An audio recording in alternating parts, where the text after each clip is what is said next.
Hey guys, Nick and Danny here at Movement Art Jiu-Jitsu, and we're bringing to you guys the Fuel Hunt Technique series, and in this series we're going over the De La Riva position. So now let's look over what our options are whenever the person looks to shift their weight onto this back leg. Now, why would they shift the weight to the back leg? Well, just like we saw in the previous video, in order to strip this frame, Danny's going to want to shift his weight to the lead leg to give himself the angle to remove this foot from the profile of his body. Alternatively, if he wants to remove the hook, he's going to have to do the same on the other side. Once he's able to shift his weight to this back leg, now notice how he can change the angle in which he's pushing at. Now he can attack my adductors, now he can look to strip the hook, and now he's putting himself in a position where he can start looking to pass.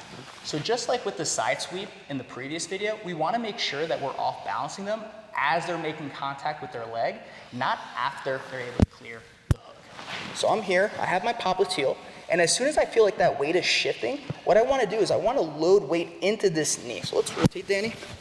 So obviously, the whole goal of the Baron Bolo, or the baby Bolo in this case, is to flank around this foot. But his shoulders are forward, he's projecting weight into his hands, so I don't want to sit up and move myself around this leg.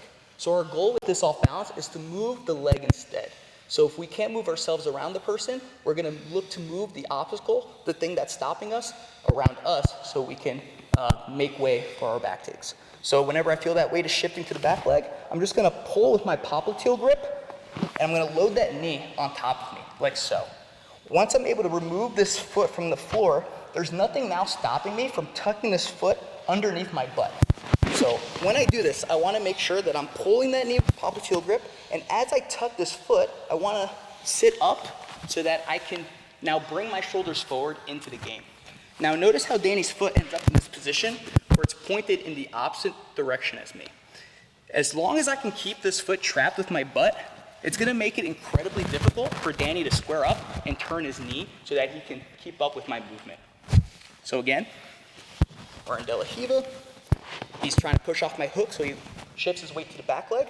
I'm going to pull with my popliteal grip, and now I'm just going to look to tuck this foot underneath my butt as I move my shoulders forward.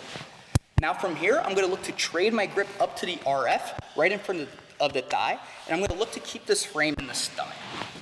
All right, so I want that frame to stop him from crushing me.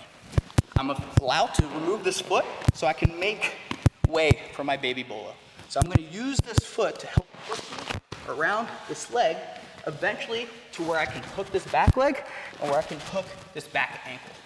From here, I can look to square up with my hook, making sure that I'm underneath my opponent's hip.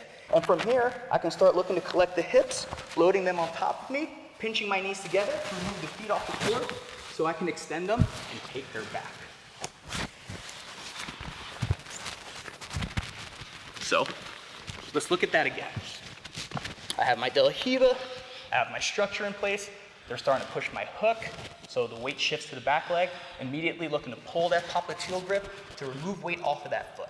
From here, the foot's light. I can look to tuck that as I bring my shoulders forward, moving up to the RF, using this foot to move myself around so I can get this hook in the back hip and a hook on this ankle. Now, why is this important? If I don't have these double controls on this back leg, there's nothing stopping Danny from just squaring back up and removing that flank from me. So by hooking this hip and putting a hook in this ankle, he's unable to square that part of his hip back up with me. So from here, I can put this hook behind the knee, I can look to square up, and now if I feel like I can reach the hips, I'll collect the hips, pull them down, and then I'll start to extend for the back. But if the hips are super far, I'm going to look to grab the ankles instead. So if I'm reaching, I want to make sure that I'm switching to the ankles, so I can use my shin bones behind the kneecaps to collapse his hips back down.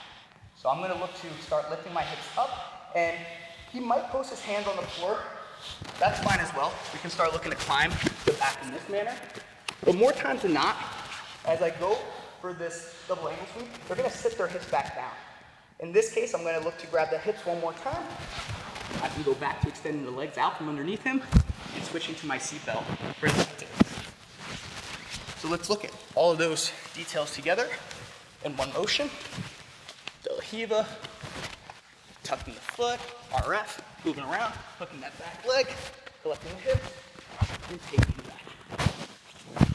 I think it's really important to note as well when Nick is in the De La Riva position And he does do the tilt and tuck where he goes to the side like this. Two things. One, this frame, I can't backstep like we already talked about. But more importantly, if I try to turn and square up and face him, placing the weight back into this leg, he can just dump me down for free and then go to the bolo or the back take, or the sweep. So you have all those options available to you there. So you can get the sweep, the knockdown really, really nice if they place the weight back into that leg at any moment in the previous video that we already talked about. And if they keep the weight in the far leg, because they don't want to get swept, that's why they're keeping the weight in the far leg. Now we can see the baby bolo technique that Nick just showed.